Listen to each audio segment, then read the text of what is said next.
Devi Nurdiana Magister Sains merupakan dosen di Fakultas Ekonomi Universitas Islam Negeri Maulana Malik Ibrahim Malang. Universitas yang kini menjadi pusat pengembangan moderasi beragama yang mengedepankan kerjasama dengan berbagai elemen masyarakat untuk kemajuan bangsa dan negara. Assalamualaikum warahmatullahi wabarakatuh. Apa kabar adik-adik di rumah? Sehat ya? Selamat menjalankan ibadah puasa. Kali ini saya akan berbincang tentang menjadi insan hebat bermartabat. Seperti apa sih insan hebat bermartabat? Dan bagaimana caranya agar kita semua menjadi insan hebat bermartabat? Yuk kita ikuti penjelasan berikut ini. Kalau kita belajar sejarah, Islam itu memiliki pemuda-pemuda hebat, mempunyai generasi-generasi yang luar biasa pada zaman masing-masing. Di usianya yang relatif muda, di usia remaja, mereka mempunyai karya yang luar biasa. Misalkan pada masa sahabat ada namanya sahabat Zaid bin Sabit. Pada usia 15 tahun, beliau ini sudah menjadi tim penulis Al-Quran. Kemudian pada usia 17, beliau ini belajar tentang bahasa Suryani, sehingga beliau menguasai dan menjadi penterjemah Rasulullah tentang bahasa Suryani ini. Begitu pula dengan para intelektual muslim kita, baik zaman klasik, pertengahan, maupun modern, banyak sekali profil-profil ilmuwan kita yang menjadi insan hebat bermartabat.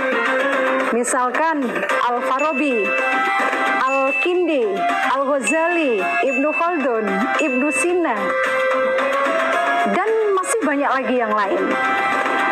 Siapa sih Al-Farabi? Kalau kita kepin tahu profilnya, insan hebat seperti apa sih Al-Farabi itu? Al-Farabi ini mempunyai karya, mempunyai kitab, mempunyai buku sebanyak 100. Bayangkan usianya saja nggak sampai 100, tetapi beliau ini mempunyai karya yang luar biasa, yang jumlahnya 100 dari berbagai bidang ilmu. Ada matematika, ada filsafat, ada sosiologi, ada politik, bahkan musik. Nah, itulah hebatnya Al-Farabi. Berikutnya ada Ibnu Sina yang di dunia barat dikenal dengan nama Avicenna. Siapa beliau? Insan hebat seperti apa beliau? Sampai pada tahun 1955, beliau ini dinobatkan sebagai bapak kedokteran di Teheran waktu itu. Nah, kenapa menjadi bapak kedokteran? Di dunia ini semua merujuk kepada karya-karya Ibnu Sina. Ada Al-Qunun, ada As-Sifah, dan lain sebagainya.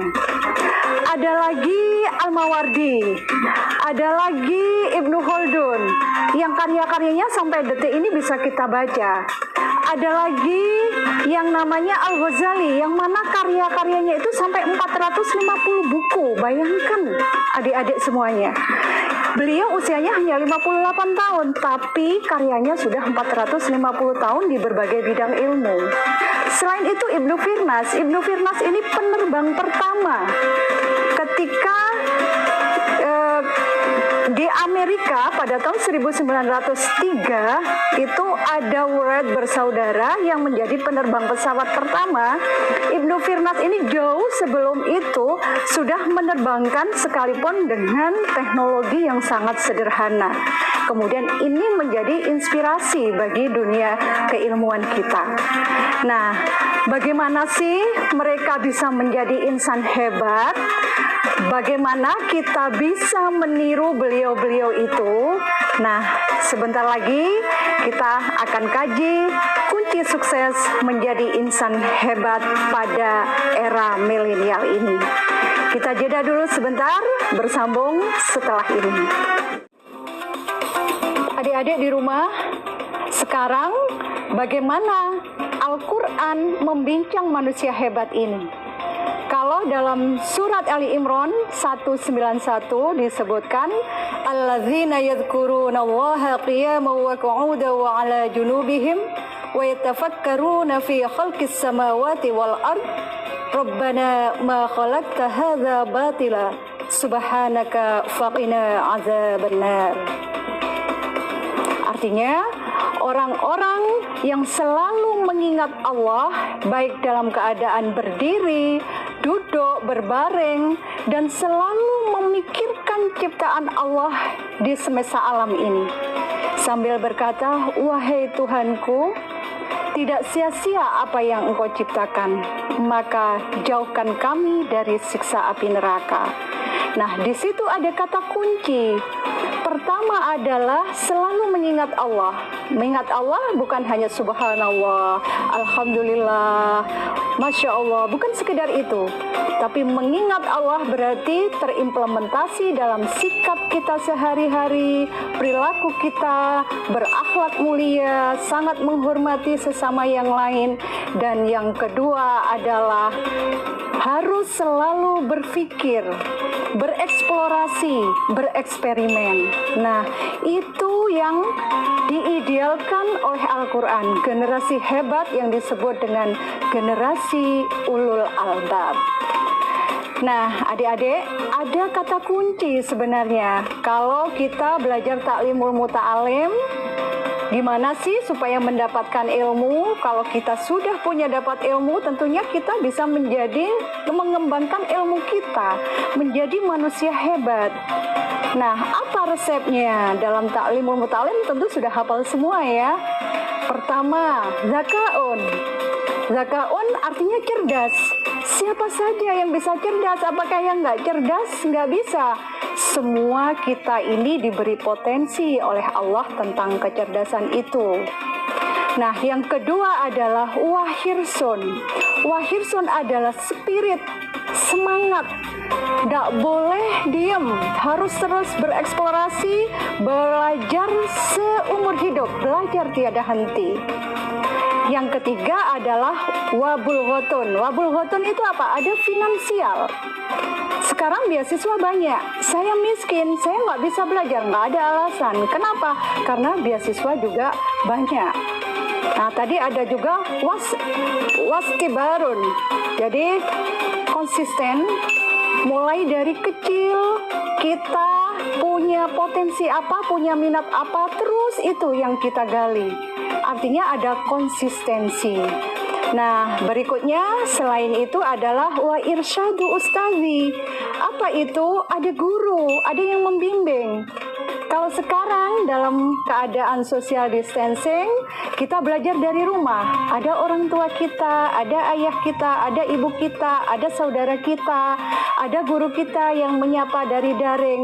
Itu semua dalam rangka wa irsyadu ustazi. Karena itu kalau nggak bisa, kalau ada yang belum paham, bisa kita bertanya kepada mereka. Bahkan aplikasi Ilmupedia pun sekarang banyak, jadi nggak ada kesulitan. Nah, yang terakhir adalah watuluz zaman. Jadi apakah belajar itu harus panjang masanya? Sepanjang mungkin, nggak naik-naik kelas. Enggak, yang dimaksud adalah tidak pernah berhenti belajar. Di rumah, di sekolah, kapanpun itu harus terus bereksperimen dan bereksplorasi. Dan ingat, para intelektual muslim yang berhasil menjadi insan hebat tadi, ketika mau belajar, ketika mau menulis, ketika mau mengarang buku atau sebuah kitab, itu dalam keadaan bersih, suci, sehingga apa? Mudah masuk. Nah, kalau kita belajarnya gimana? Bangun tidur, habis bangun tidur, langsung buka buku. Nah, seharusnya gimana? Cuci tangan, cuci muka, wudhu, dan seterusnya. Kenapa? Agar ilmu bisa segera kita resap dengan baik. Nah, kira-kira itu yang bisa kita kaji kali ini. Semoga adik-adik semuanya di rumah bisa menjadi insan hebat, bermartabat untuk kemajuan Indonesia, negeri kita tercinta ini. Terima kasih. Assalamualaikum warahmatullahi wabarakatuh. Nah, kalau tadi sudah memperhatikan, pasti insya Allah bisa menjawabnya. Nah, pertanyaan pertama, siapa nama tokoh Islam yang pernah menjadi hakim dan sekaligus duta keliling di era kekhalifahan Abbasiyah? A. A. Al-Mawardi, B. Al-Ghazali, atau C. Al-Farabi? Nah, pertanyaan kedua dari pemirsa di rumah, siapakah nama ahli penerbangan muslim dari abad ke-9? A. Ibnu Khaldun, B. Ibnu Firnas, atau C. Ibnu Sina?